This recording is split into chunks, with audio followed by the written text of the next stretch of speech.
So hello, pag-uusapan natin ngayon is about string bending.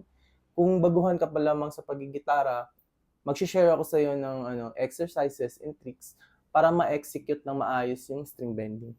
So ito yung sample number 1. Hanap ka ng note dito. So kagaya nito, punta ka ng fret number 15 and string number 2.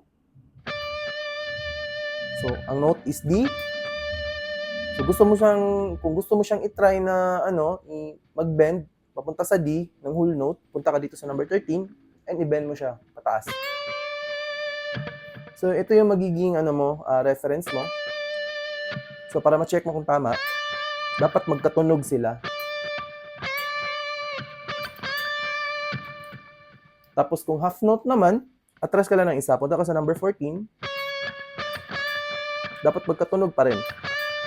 Hindi sobra, hindi kulang. So kung kulang, ganito yung magiging tunog niyan. Yun, di ba? Sintonado. Kung sobra naman,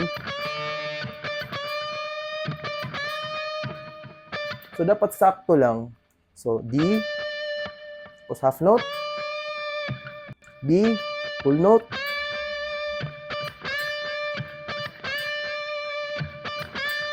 E,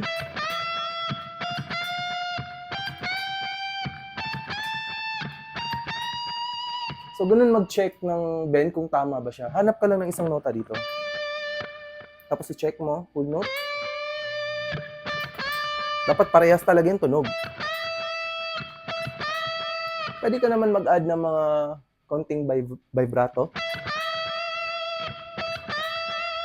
Ganun. Tapos sa mga low string naman, bend down. I-bend mo siya pababa.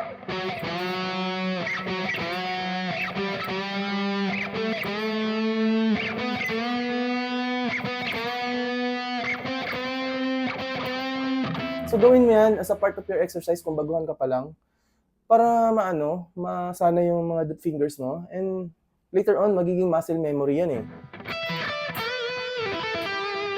So magiging magiging habit mo yan.